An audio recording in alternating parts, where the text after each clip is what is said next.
नमस्कार। जब भी कोई सरकारी कर्मचारी सेवानिवृत्त होता है तो सेवानिवृत्ति के समय सरकार की ओर से कुछ आर्थिक लाभ उस सरकारी कर्मचारी को दिए जाने के प्रावधान रहते हैं। उन्हीं प्रावधानों में से एक है ग्रेच्युटी का भुगतान। ग्रेच्युटी का भुगतान किसी भी सरकारी कर्मचारी को कितना किया जाएगा वो निर्भर करता है उस सरकारी कर्मचारी ने उस पद पर या उस सरकार के विभाग में कितने साल तक सेवा की है। इसके साथ साथ जब वो सेवानिवृत्त हो रहा है उस समय उसकी अंतिम वेतन क्या है, इसी के आधार पर ही उसकी गणना की जाती है, लेकिन उसकी अधिकतम सीमा पहले से ही निर्धारित की जाती है। अगर हम बात करें राजस्थान सरकार के कर्मचारियों की तो राजस्थान में पहले 20 लाख रुपए ग्रेच्युटी अधिकतम सीमा थी 7वें वेतन आयोग के बाद में। उसके बाद में केंद्र सरकार ने पिछले साल इसकी ग्रेच्युटी की अधिकतम सीमा 20 लाख रुपए से बढ़ाकर 25 लाख रुपए कर दी। तो ऐसी स्थिति में राजस्थान सरकार ने भी इसकी घोषणा कर दी कि राज्य सरकार के कर्मचारी जब सेवानिवृत्त होंगे तो उन्हें भी 20 लाख की बजाय 25 लाख रुपए तक का भुगतान एज ए ग्रेच्युटी के रूप में किया जाएगा। लेकिन उसकी जो तिथि है वो मानी गई 1 अप्रैल 2024, यानी कि 25 लाख रुपए तक की ग्रेच्युटी का भुगतान उन्हीं कर्मचारियों को किया जाएगा जो 1 अप्रैल 2024 के बाद में सेवानिवृत्त हुए हैं। मतलब 1 अप्रैल 2024 से पहले जो भी सेवानिवृत्त हो गई उन्हें इस ग्रेच्युटी का यानी कि 25 लाख तक की ग्रेच्युटी की अधिकतम सीमा का लाभ नहीं दिया जाएगा। उनके लिए 20 लाख रुपए तक की ग्रेच्युटी का प्रावधान किया गया था। इस संबंध में राजस्थान सरकार ने बजट 2025-26 जो 19 फरवरी को प्रस्तुत किया उसमें कुछ नए प्रावधान करने का ऐसा ऐलान किया है जिससे कि उन कर्मचारियों को कुछ फायदा हो सके।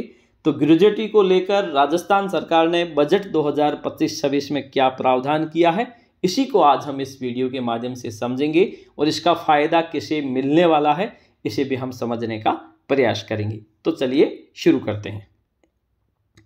जैसा कि आपको पता होगा वर्तमान में कोई भी सरकारी कर्मचारी सेवानिवृत्त होता है तो उसे अधिकतम 25 लाख रुपए तक ग्रेच्युटी का भुगतान किए जाने का प्रावधान है जो उस सरकारी कर्मचारी की सेवानिवृत्ति तिथि से उसका भुगतान एक मुश्त किया जाता है। ठीक है, वर्तमान में अगर कोई सरकारी कर्मचारी सेवानिवृत्त होगा तो पूर्व आदेश के तहत 1 अप्रैल 2024 की तिथि है वो निर्धारित की गई है, लेकिन बजट में ये घोषणा की गई है कि हम सरकारी कर्मचारियों को ग्रेच्युटी का लाभ 1 जनवरी 2024 से देने वाले हैं। यानी कि अब वे कर्मचारी भी इसमें शामिल हो जाएंगे जो 1 जनवरी 2024 के बाद में सेवानिवृत्त हुए हैं।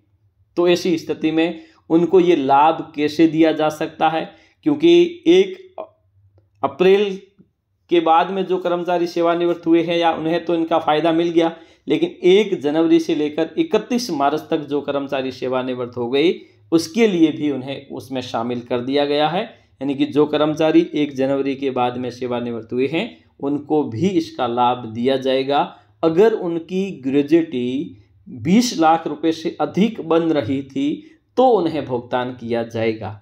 अगर उनकी ग्रेच्युटी अधिकतम 19 लाख या 17 लाख ही मिल रही थी तो ऐसी स्थिति में उनके लिए कोई मतलब नहीं है। वे कर्मचारी जो अधिकतम सीमा 25 लाख रुपए तक जा रहे थे उन्हें इसका भुगतान किया जाएगा। तो उन कर्मचारियों को इसका फायदा मिलेगा जो अधिकतम 20 लाख से भी ऊपर की सीमा तक आ रहे थे, लेकिन उन्हें 20 लाख तक का ही भुगतान किया गया से नियमानुसार। तो ऐसी स्थिति में 1 जनवरी से 31 मार्च के बीच में सेवानिवृत्त होने वाले कर्मचारियों को इसका एरियर के रूप में भुगतान किया जाएगा। जैसे ही इस संबंध में विभाग की ओर से आदेश जारी किए जाएंगे उसके पश्चात इसका भुगतान किया जा सकता है। मतलब 3 महीने का विशेष रिलैक्सेशन सरकार की ओर से उन कर्मचारियों को दिया है जो 1 जनवरी से लेकर 31 मार्च 2024 के बीच में सेवानिवृत्त हुए हैं। उन्हें अधिकतम 25 लाख रुपए तक की ग्रेच्युटी का भुगतान किया जा सकता है नियमानुसार। अगर उनकी ग्रेच्युटी 25 लाख तक बन रही थी तो,